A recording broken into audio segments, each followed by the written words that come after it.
Alright, come in, motherfuckers. Yo, help me out here. Oh! What? Ray? You got your clip of the day? Good afternoon, everybody. So first and foremost, I want to thank everyone who left a comment on my previous video, giving me their suggestions on what I can do to improve. And I got a few things, like put some Trials of Osiris footage, weapon reviews, change the inflection of your voice. So I'll try to change that one. I don't know if I can. It's kind of the way I talk. I'll see what I can do there, though. But so with that, I've devised a new format for my videos. So if you are familiar with my videos at all, you'll know that I tend to get one topic and then talk about it for 3-5 minutes, usually a very short amount of time, unless it's like a rant or something like for my Rumble video. But generally, I get one discussion topic and I try to give all my points of view about it. Generally very biased, yes, but I do that and the video ends there. But instead, what I want to try is I'm going to kind of split it up a little bit. I want to have maybe 2, 3, 4 talking points per video, just a few things I can discuss that's really, I guess, gets the flavor of the week kind of feel to it, to really cover what's going on that day, maybe any new news to cover, or different things I want to talk about. That way I'm not as restricted to one singular thing. I have a lot of free space in the video to discuss openly about whatever is going on. So this video is going to be an experimentation of that today. Again, just trials. We're going to see what happens. Let me know if you guys like it down below, but let's get right into it. Alright, so the first talking point I have for us today is Iron Banner, more specifically Supremacy and how it works as a game mode, and how does it really influence people in the way they play. And I think it's pretty obvious. I'm pretty sure mostly everybody has been playing Iron Banner, especially with how much more streamlined the bounty process is, how much quicker it is to hit rank 5. I'm pretty sure a lot of you have an idea of what's been going on in the Crucible lately. And to say that the shotgun meta has been prospering would be a bit of an understatement, because quite frankly the shotgun meta has been absolutely dominating this week in the Iron Banner, and it's been a little bit ridiculous in my opinion. Of course it is encouraged in the game mode because you'd have to be close to pick up the tags or to deny tags. Always remember, guys, blue crests matter. I think I saw someone tweet that hashtag the other day. It's pretty funny.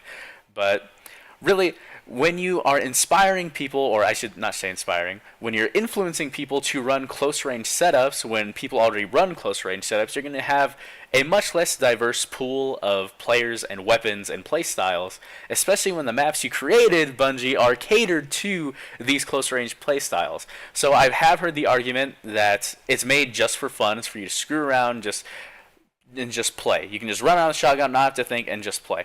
And for me personally, that's a bit of an issue because I like to generally I like to try when I'm playing. And to me, shotgun gameplay isn't really that much fun to watch. It's not that much fun to play with. And yeah, when you get those moments, you're getting 3-4 kills in quick, rapid succession, just dumping on people. Yes, that can be fun, but overall, it's just not something I enjoy. And really, when it comes to Supremacy, I really wish they were a way to incentivize using a more diverse setup. But that's been the problem with Year 3 altogether. It's just much more prominence with shotguns, especially now that everybody gets a Matador, but we can talk about Matadors at another time. Next, I want to talk to you about Floating Gardens and the Trials of Osiris. I have made a video covering Floating Gardens versus Last Exit already, but as I've played a few more matches in it, I've noticed that Floating Gardens is a much more diverse map when it comes to a smaller playlist, or smaller team-based matches, I should say. I have played on it in Skirmish, I have played on it in Trials, and I do have to say, when it comes to 6s overall, Floating Gardens can be pretty much a mess, much like Last Exit.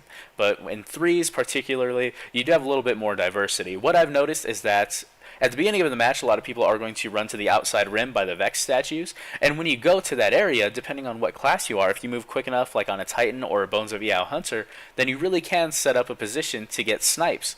But, of course, that only works if the other team is rushing that way. If they go up to bridge, then you can expect shotguns. But the good thing is that if you are on top side, you can get a little bit of range in between you, and it is a lot easier to hit the shotgun rushers when you're able to have some room to back up. But again, it's interesting to say the least. Another thing I actually want to make a video about altogether by itself is that I really think that where Destiny is right now, though we are in this secondary dominated meta, I really do think that where primaries are right now are in a great spot. Just think about it. You have the brand new Trials Pulse Rifle that kills in 3 bursts, or most of the time it kills in 3 bursts. And honestly, when I use that gun, it makes me feel like I'm in the Pulse Rifle meta again. It makes me feel like I'm using my good old Nerwin's Mercy, my God Roll PDX 45, and really it feels that itch that I haven't been able to scratch since early in Year 2. And then you look at weapons like the Palindrome, an almost God roll hand cannon that's being sold by a vendor that anyone can get. And again, it's ridiculous. Since when have we had this much diversity in our weapons? If you need a God roll scout rifle, the Mida archetype is back, or you can just use the Mida or Tlaloc.